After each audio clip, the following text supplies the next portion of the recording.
2 ദിവസമായിട്ട് മഴയൊന്നും ഇല്ലാത്തതിനെ കൊണ്ട് പുറത്തേക്കൊന്ന് ഇറങ്ങാമെന്ന് വിചാരിച്ചതാണ്. അപ്പോൾ വെറുതെ ഇറങ്ങുന്നൊന്നുമല്ല കേട്ടോ. ഇതെന്താ പെട്ടിയും പാണ്ടൊക്കെ ആയിട്ട് ഇറങ്ങുന്നതല്ലേ വിചാരിക്കുന്നത്. അത് വേറെ ഒന്നുമല്ല, അതെൻ്റെ ഏട്ടൻ ഒരു പച്ചക്കറി പീടിക തുടങ്ങുന്നുണ്ട് കേട്ടോ നാളെ. അതിൻ്റെ ഉദ്ഘാടനമൊക്കെയാണ്. അപ്പം അതിന് വേണ്ടിയിട്ട് അവിടേക്ക് കുറച്ച് സാധനങ്ങളൊക്കെ സെറ്റ് ചെയ്യാനും കുറേ പച്ചക്കറികളും സാധനങ്ങളൊക്കെ തുടച്ച് വെക്കാനും വൃത്തിയാക്കാനും ഒക്കെ കുറേ പരിപാടിയുണ്ട് കേട്ടോ. അതിന് വേണ്ടിയിട്ടാണ് ഞങ്ങൾ ഈ ഓട്ടോയിലേക്ക് പോകുന്നത്. ഫഹദേട്ടനാണ് കൂടെ ഉള്ളത്. അപ്പോൾ ഞങ്ങളെല്ലാവരും കൂടെ ഓട്ടോയിൽ പോവുകയാണ്. അപ്പോൾ അവിടെ എത്തി നോക്കുമ്പോൾ പ്രതീക്ഷിക്കാണ്ട് ഒരാളുണ്ട് അവിടെ നിൽക്കുന്നത്. വേറെ ആരുമല്ല, പ്രൊഫിലേട്ടനാണ്. ഞാൻ നാളെ വരുള്ളൂ എന്ന് പറഞ്ഞ് നിന്ന ആളാണ് എന്നെക്കാളും മുമ്പേ അവിടെ എത്തിയത്. എല്ലാവരും നല്ല തിരക്കിട്ട പണിയിലാട്ടോ. കാണുന്ന പോലെ നല്ല പണി, നല്ല കഷ്ടപ്പാടുണ്ട് കേട്ടോ. അതൊക്കെ സെറ്റ് ചെയ്ത് വെക്കാമെന്ന് പറഞ്ഞാൽ ഞാൻ പിന്നെ ഈ കഷ്ടപ്പെട്ട പണിക്കൊന്നും പോയില്ലേ. ഞാൻ വെറുതെ കോളിഫ്ലവറായിട്ട് അങ്ങോട്ടും ഇങ്ങോട്ടും നടന്നതാട്ടോ. പിന്നെ കുറേ നേരം അവിടുന്ന് കഴിഞ്ഞപ്പോഴേക്കും ഫുഡിൻ്റെ ടൈമായി കേട്ടോ. ടൈം കഴിഞ്ഞെന്ന് തന്നെ പറയാം. പിന്നെ ഞങ്ങൾ ഫുഡ് കഴിക്കാൻ പോകും. അപ്പോൾ ഞങ്ങൾ ഭക്ഷണം കഴിക്കാൻ പോവാണ്. ഞാനും കിച്ചണിലാണ്. അപ്പോൾ ഭക്ഷണം കഴിച്ചിട്ട് വരാം. എന്നിട്ട് ബാക്കി 3 മണിയായപ്പോൾ സമയം. അപ്പോൾ അതാ അടിപൊളി സ്ഥലമായിട്ട്. അപ്പോൾ ഫുഡ് കഴിച്ച് വന്നപ്പോഴാട്ടോ ബാക്കിയുള്ളതൊക്കെ ഞങ്ങൾ സെറ്റ് ചെയ്ത് വെച്ചത്.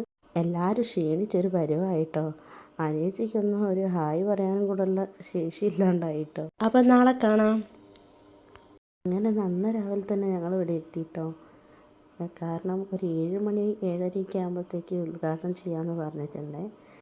പ്രൊഫിലേട്ടൻ കയറും കൊണ്ട് ഏന്തി വലിഞ്ഞ് കയറുന്നത് കണ്ടപ്പോൾ ഞാൻ വിചാരിച്ചു ഇതെന്താ പരിപാടിയെന്ന്. പിന്നെയല്ലേ മനസ്സിലായത് ഇത് കൊല കെട്ടാൻ വേണ്ടിയിട്ടുള്ള പരിപാടിയാണെന്ന്. അങ്ങനെ ഒരു കൊലയാട്ടോ നോക്കും 3 ആൾ വെച്ച് പിടിച്ചേക്കുന്നത്. അങ്ങനെ അതൊക്കെ കഴിഞ്ഞ് പിന്നെ അമ്മയും പാറുമോളും കൂടി കേട്ടോ വിളക്കൊക്കെ കത്തിച്ച്. ദിലുമോ ഈ ദയനീയ അവസ്ഥയിൽ നോക്കുന്നത് വേറെ ഒന്നല്ല കേട്ടോ.